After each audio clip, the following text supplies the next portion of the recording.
Hi Ultimate Gardeners, welcome back to the Ultimate Gardening channel. My name is Emmanuel Arce, well known to be the Ultimate Gardener. Come join me in becoming an Ultimate Gardener day by day. So in today's exciting sprouting video, I'm going to be discussing with you guys 6 tips you should learn when it comes to seed starting. All these are key to successful seed starting, and hopefully you guys will be able to use this in your garden. So let's go ahead and jump right into this video. So coming at number 1 is choosing the right medium to grow your seeds in. Here's 2 things you have to look out for. So number 1 is it cannot have any big pieces of bark, because that will cause compaction, which compaction is when your seedlings are too compacted to germinate, and that will not even allow your seeds to reach all the way upwards, and it will just keep your seedlings compacted and it will not germinate at all. Number 2 is you do not want very thick or very compacted soil, because that will also not allow your seeds to germinate.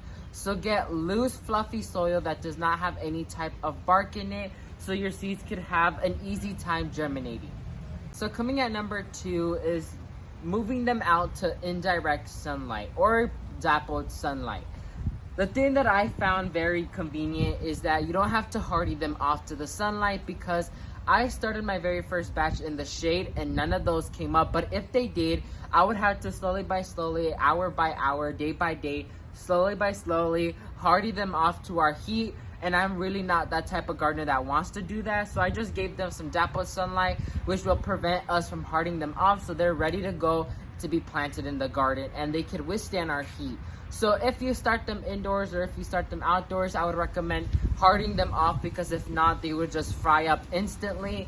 Or I recommend giving them dappled to indirect sunlight, because that will allow your seedlings to be hardened off already and sturdy from the get-go and ready to be planted once they're ready to be transplanted out to your garden.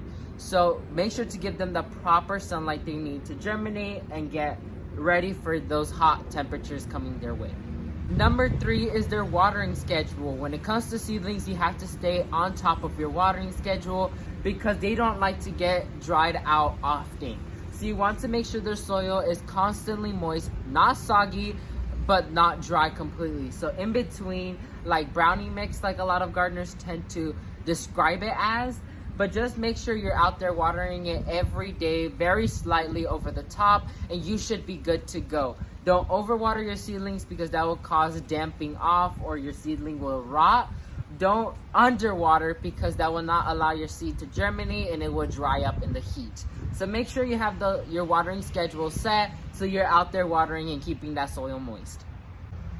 Number 4 is when you're ready to plant your seeds, plant more than one seed. I know a lot of people plant 1 seed per pot, but I would recommend planting 2 to 3 seeds per pot, because that will guarantee you will have a seedling in that cup. For example, here I have some squash seedlings right here, and I planted 2.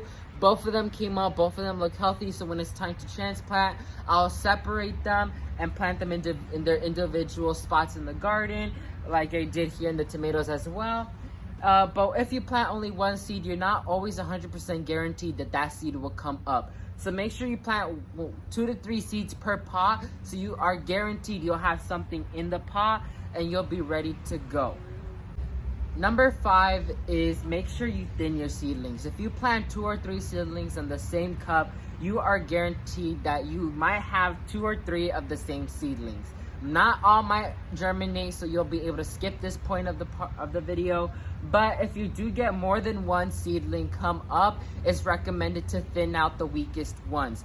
Thinning out is the term we tend to use. Technically, is when it comes to seedlings, you choose the weakest seedling, you remove that so it's not competing with the stronger seedling, and it doesn't affect the growth rate of the stronger seedling. So when it comes to, for example, cabbage, if they're separated like that, you're able to keep them in the pot until you're ready to transplant them out into the garden.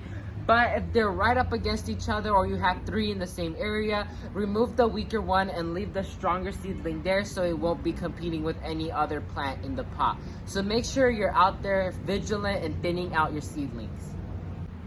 Number 6 is very important. This might be one of the most important tips I have to give to you guys. Make sure you label your pots. I know that's something a lot of us gardeners tend to lack in, even me. Even here, I have a situation brewing that I am kind of confused on.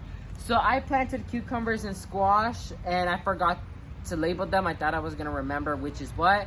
And please tell me if you could tell the difference. I don't. So you want to make sure you label your pots. I know you might be like, oh, I might remember them. No, you will not.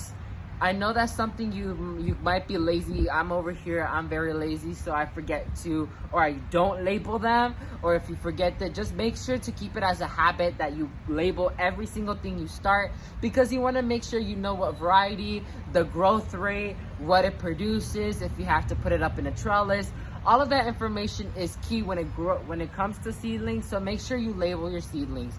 I know that's something not a lot of gardeners do, even I do, but you are gonna thank me later. I know I don't even do it myself, but I'm gonna have to start doing it, because labeling your seedlings is highly important for you to know all the information in that seed. So make sure you label your seedlings.